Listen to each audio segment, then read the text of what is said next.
आज महाराज जी ने काशी से वृंदावन की पूरी जीवन यात्रा बता दी। फिर मत कहना कि हमें महाराज जी के बारे में कुछ भी नहीं पता है। जैसे हम घर से निकले तो हमारी खोज हुई। 2-3 दिन में सबसे पहले बड़े भाई आए तो उनको कठोर जवाब देकर वापस कर दिया। फिर पिता आए। पिताजी बहुत कड़क स्वभाव के थे, कठोर स्वभाव उनका था। शासन बिल्कुल सत्य, धर्मात्मा, नंगे पैर हल जोतने वाले किसान, कभी जूता नहीं पहना, कभी सिले कपड़े नहीं पहने। तो जब वो आए तो हमें लगा कि अब पिटाई होगी, क्योंकि वो बहुत कठोर स्वभाव। उनका खड़े हो जाओ, तो उनका नहीं खड़े होंगे क्योंकि तुम घर ले जाओगे। तुम कहा नहीं, खड़े हो जाओ। खड़े हो गए। तो बोले क्या बात है, क्यों भाग आए?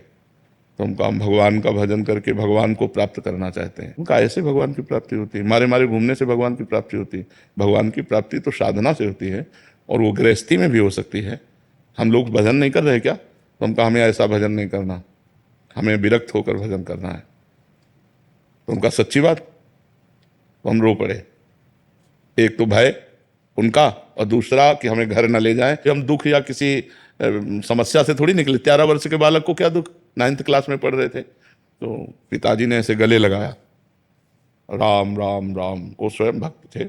ऐसे गले लगाया, 3 बार कहा राम राम राम, और कहा बेटा ऊसर में बैठोगे तो फूल बरसेंगे, जाओ हमारा आशीर्वाद है। लेकिन जिंदगी में अगर हमने ये सुना कि किसी माई बहन की तरफ तुम्हारी गंदी दृष्टि हुई, नहीं, गृहस्थी में चलो और भजन करो, और अगर बाबा जी बनो तो जीवन में कभी ये शिकायत हमें न मिले। तो हमका वादा करते हैं कभी शिकायत नहीं मिलेगी। तो उनका चलो हमारे साथ। और उन्होंने पहले सदगुरुदेव भगवान जिन्होंने हमें वर्ण किया अपने शिष्य के रूप में, उनके पास ले गए। और सहमसी में रहते थे। गुरु जी से कहा, ढूंढ का देखा, बोले कैसे आना हुआ? बोले स्वामी जी ये लड़का कह रहा हम बाबा जी बनेंगे। तो उनका कोई बात नहीं, एक छोड़ दो, 1 हफ्ते में भाग के घर आ जाएगा, या तो बाबा जी बन जाएगा। 1 हफ्ते भोजन न देना और आश्रम के सब काम करवाना और कठोर नियम, और दूसरे को पेड़ा बर्फी बांट रहे हैं, हम देख रहे हैं तो हमें ना देना। लेकिन हमारे मन में आया कि हमको भगवान की प्राप्ति करनी है, हमको गुरु जी दें या ना दें। 1 हफ्ता बाद उन्होंने कहा जाओ गंगा स्नान करके आओ, आज तुम्हें मंत्र देंगे। फिर उन्होंने हमको शिव मंत्र दिया। उसी शिव मंत्र के जप के और गुरु जी ने केवल हमको यही बताया कि बेटा जितना जपोगे उतना ही तुम्हारे अंदर ज्ञान प्राप्त होगा। बस हमारे को गुरु जी की वो बात बैठ गई कि मेरा काम है हर समय इसी मंत्र का जप करना। तो जब हम अपवित्र होते तो शाम में सदाशिव जपते, और जब पवित्र होते तो गुरु जी ने जो मंत्र दिया था शिव भगवान का, वो मंत्र जपते। 2 साल में गुरु जी पधार गए, फिर अनाथ हो गए। क्योंकि परमार्थ का मार्ग चलना बड़ा कठिन है, कोई साथी तो चाहिए ना हमें बताने वाला। और अभी 13 और 2 15, 15 की आयु हुई तो एक संत आते थे, सुखदेव आश्रम जी महाराज। उनसे हमने कहा महाराज जी हमारी जवानी और की तरफ कदम बढ़ रहे हैं, और हमें हमारे गुरु जी अंतर ध्यान हो गए, हम चाहते हैं आप कृपा करें और मुझे आगे का मार्ग। फिर उन्होंने आगे का मार्ग महावाक्य और ये दिया। तो कुछ ही समय, लगभग 6 वर्ष 7 वर्ष वहाँ रहे। इसके बाद गंगा का किनारा पकड़ लिया। घोर विरक्ति, 1 रुपया कभी जीवन में नहीं रखा, ना आज है हमारे पास, ना आज है और ना जीवन में रखा। जैसे जीवन में थे वैसे ही। अंतर बस ये हो गया, पहले एकांत रहते थे, अब समाज में रहते हैं। पहले भरण पोषण आकाश वृत्ति के द्वारा होता था, आज भी भरण पोषण आकाश वृत्ति के द्वारा ही होता है। किसी से मांगना नहीं, कोई यहाँ फीस नहीं, अपने आप जो आ जाए उसी से भरण पोषण सबका होता है।